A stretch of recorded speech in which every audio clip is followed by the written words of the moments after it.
केरल में एक बहुत बड़े राजा थे, जो केरल में के बहुत बड़े भाग में उनका राज था। तो उन्होंने एक टैक्स लागू किया, लगान। वो टैक्स था जो छोटी जाति की महिलाएं होती हैं, वो अपने बॉडी के ऊपरी भाग को ढक नहीं सकती थी। तो ये टैक्स था, मतलब अगर उनको अपना बॉडी का अपर पार्ट ढकना पड़ होता तो वो टैक्स भरती थी। तो छोटी जाति का मतलब तो हो गया गरीब, क्योंकि वो लोग ज़्यादा बड़े बड़े काम तो कर नहीं सकते थे, बस छोटे मोटे काम करके अपना गुजारा करते थे। जैसे औरतें टोकरियाँ बनाती थी या ऐसे ही कुछ छोटे मोटे काम करके घर पालते थे। अगर घर में 2 लोग हैं तो दोनों लोग ही काम करते थे, फिर भी 2 लोगों का पेट नहीं भर पाता था। तो वैसे लोग टैक्स कैसे भरते, कर कैसे भरते? तो उनको मजबूरन अपना बॉडी का अपर पार्ट खुला रखना पड़ता था। तो ये बड़ी निंदा वाली बात है। तो वो लोग जैसे तैसे करके अपने दिन काट रहे थे। तो अब एक औरत थी, नांगिली। तो वो अपनी सहेलियों के साथ काम करती, पानी भरती, तो ऐसे ही अपने अपर पार्ट्स को, अपने स्तनों को खुला छोड़े हुए। तो जब नदी में जाती, तालाब के पास जाती, तो वहाँ पे जो बड़े जाति के लोग रहते थे, तो वो लोग उन पे गलत नज़र डालते थे। तो अब नांगिली को ये सब पसंद नहीं था, किसी को भी पसंद नहीं था। तो अब सब मजबूरी में रह रहे थे, सब एक्सेप्ट कर चुके थे। तो नांगिली ने अपनी सहेली से कहा कि ये तो मुझे बर्दाश्त नहीं है, मेरे से बर्दाश्त नहीं होता, मैं अब इसको टॉलरेट नहीं कर सकती। तो उसकी सहेली ने कहा, अब छोटी जाति में पैदा हुए हैं तो उसका तो भुगतान भरना ही पड़ेगा। तो नांगिली को ये बिल्कुल पसंद नहीं था। नांगिली ने सोचा कि कहीं ना कहीं से तो शुरुआत करना ही पड़ेगा, किसी न किसी को तो आवाज़ उठाना पड़ेगा। तो नांगिली ने कुछ सोचा, तो सोचने के बाद उसने अपने पति से कहा। तो नांगिली ने अपने पति से कहा कि मैं अब अपने स्तनों को खुला नहीं छोड़ सकती। तो नांगिली के पति ने उसका पूरा साथ दिया। नांगिली के पति ने कहा कि अगर तुम नहीं चाहती हो कि ऐसे खुला घूमो, तो तुम ऐसे नहीं घूमोगी। तुम्हें नहीं पसंद तो तुम्हें जैसा अच्छा लगता है, तुम्हें जो ठीक लगता है तुम वो करो, मैं तुम्हारे साथ हूँ। तो नांगिली ने कहा, तुम मेरा साथ दोगे? तो उसके पति ने कहा कि हाँ, मैं तुम्हारा साथ दूंगा, हम कर भरेंगे, नहीं खाएंगे नहीं पिएंगे, पैसा एक एक पैसा बचाएंगे, लेकिन हम कर भरेंगे। हम अपना सारा सेविंग्स, सभी सेविंग्स हम कर में ही दे देंगे, हमें कुछ नहीं करना, बस हम पैसा जमा करेंगे, तुम चिंता मत करो, मैं दिन रात काम करूँगा, मैं तुम्हें ऐसे और नहीं देख सकता, मुझे भी अच्छा नहीं लगता कि तुम ऐसे घूमो। तो नांगिली ने अपने पति को कहा कि कर भरने की क्या ज़रूरत है, हम कर क्यों भरें, हम इंसान हैं, हमारा दायित्व है कि हम ये जो कर है इसके खिलाफ आवाज़ उठाए, और ये हमारा अधिकार भी है। क्यों? बड़ी जाति की औरतें तो अपने स्तनों को ढक सकती है, वो तो पूरा कपड़ा पहन के घूम सकती हैं।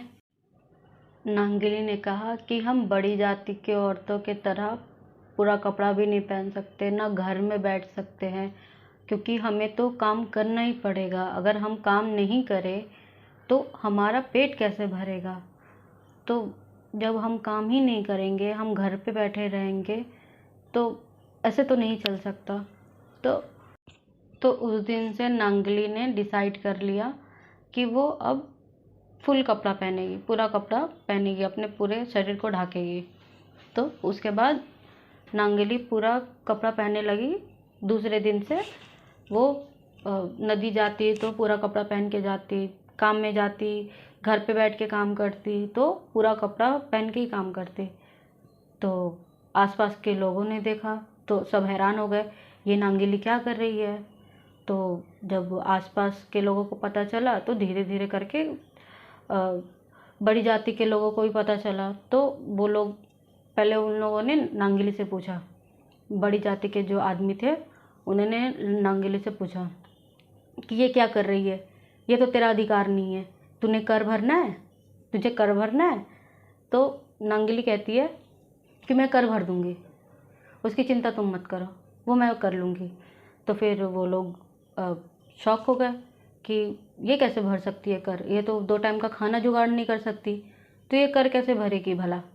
तो वो बड़ी जाति के जो लोग थे वो मिलकर सब गए पंचायत में, वो जो सरपंच होता है उसके पास। तो सरपंच के पास गए, सरपंच ने सरपंच को बोला, सरपंच सुन के वो हैरान हो गया। वो बोला ये कैसा बात है, ये कोई छोटी जाति की औरत का अधिकार थोड़ी है, ये तो घोर पाप हो गया, चलो नांगिली के घर। तो वो लोग नांगिली की झोपड़ी के पास गए, वहाँ पे उसका पति था। नांगिली के पति का नाम चीरूकंदन था। तो वो लोग उसके झोपड़ी के पास देख रहे हैं कि नांगिली का पति खड़ा है। तो उसको कहा कि चीरूकंदन ये क्या हो रहा है। तो उसने कहा क्या हो रहा है। तो वो लोग बोले कि तेरी स्त्री है, तेरी पत्नी जो है वो पूरा शरीर ढक के घूम रही है, ये क्या हम बड़ी जाति वालों के साथ अपना कंपेयर कर रही है, हमारे साथ अपना ये करना चाहती है। तो उसने कहा नहीं, इसे पसंद नहीं है खुला घूमना। तो उन लोगों ने कहा इसके पसंद होने ना होने से कोई फ़र्क नहीं पड़ता, ये राजा का आदेश है और ऐसा ही होगा, अगर ऐसा नहीं चाहते हो तो कर भर दो। तो उसके पति ने कहा कि हम कर भर देंगे, आप चिंता मत करो। तो जो सरपंच था वो भी चौंक गया, वो बोला तू भर सकता है। वो सरपंच ने कहा कि तू कर भर सकता है। तो चीरूकंदन ने कहा हाँ मैं भर दूंगा, आप चिंता मत करो। तो फिर सरपंच बोला कि ठीक है, आज से 1 महीने बाद मैं आऊँगा, देखूँगा फिर कि तू कितना कर भरता है। तो वो लोग वहाँ से चले जाते हैं, थोड़े दिन बीतते हैं, फिर 1 महीना बीतता है। फिर 1 महीने बीतने के बाद वो सरपंच और गांव के बड़े जाति के लोग सब मिलकर नांगिली के झोपड़े के पास आते हैं। उस टाइम नांगिली तैयारी कर रही थी। तो उस वक्त नांगिली का पति अपने काम में था, नांगिली के घर पे कोई नहीं था, सिर्फ नांगिली थी और नांगिली तैयारी कर रही थी। तो वो लोग उसके झोपड़े में दस्तक देते हैं। तो नांगिली बाहर आती है, वो लोग कहते हैं कि आज 1 महीना हो गया है, कर भरो। फिर सरपंच कहता है कि कर भरने से पहले तुम्हारे स्तनों का जांच होगा, मतलब उसके आकार वज़न का जांच होगा। तो फिर नांगिली उसके सामने आती है, अपने कपड़े उतारती है। तो वो सरपंच अपने हाथों से उसके स्तनों को जांचता है। तो फिर नांगिली घर के अंदर चली जाती है, अपने झोपड़े के अंदर। तो जाने के बाद फिर नांगिली अपने झोपड़े में जाकर अपनी पूरी हिम्मत जुटाती है। अपने पूरे हिम्मत को एक साथ करने के बाद वो एक हसुआ उठाती है और उस हसुए से, उस चाकू से अपने स्तनों को काट देती है। सच, अपने ब्रेस्ट को अपने छाती से अलग कर देती है और फिर उसी ब्रेस्ट के टुकड़े को एक केले के पत्ते में रख देती है, ब्रेस्ट को। फिर उसके बाद झोपड़े का दरवाज़ा खोलती है और वो ब्रेस्ट लेकर सरपंच के हाथों में रख देती है। सरपंच के होश उड़ जाते हैं। फिर वो कहती है कि आपको यही चाहिए ना, रख लो। नांगिली ने सिर्फ 2 या 4 शब्द कहे उससे कि जब स्तन ही नहीं रहेगा तो टैक्स कैसे लोगे, कर कैसे लोगे, आप पूरा का पूरा स्तन रख लो।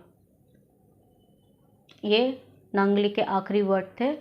फिर नांगली वहीं गिर जाती है और फिर मर जाती है।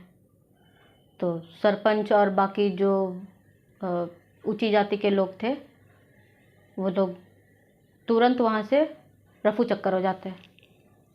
फिर नांगली का जो पति है चिरुकंदन, वो आता है। वो उसे बहुत अफसोस होता है, बहुत रोता है बहुत। तो फिर उसके बाद नांगली की शव यात्रा होती है, नांगली का अंतिम संस्कार होता है। तो उसका पति जो था वो नांगली से इतना प्यार करता था कि वो उसके चिता में बैठ जाता, उसके साथ वो सती हो जाता है। तो ये हमारे देश का पहला सती मर्द था, पहला आदमी था जो सती हो गया। और नांगली की ये आवाज़ पूरे प्रदेश में फैल गई और वहाँ के राजा को मजबूर होकर ये कर हटाना पड़ा। ये जो ब्रेस्ट टैक्स है, मूलाकर्म कहते थे इसे, ये बस एक छोटा सा उदाहरण था। ऐसे कई सारे अत्याचार हुए छोटी जाति पर, होते थे, होते हैं, हाँ आज भी होते हैं, कहीं कहीं पे आज भी होते हैं। हमें नहीं दिखते क्योंकि हम देखते नहीं हैं, हमें नहीं पता है। लेकिन जब मुझे पता चला तो मुझे फ़र्क पड़ा, अब शायद आपको भी पड़ेगा। तो प्लीज़ ये कहानी सुने। और दोस्तों, अगर आपको मेरा ये छोटा सा वीडियो पसंद आए तो प्लीज़ लाइक करें और मेरे चैनल को सब्सक्राइब भी करें प्लीज़। Thank you.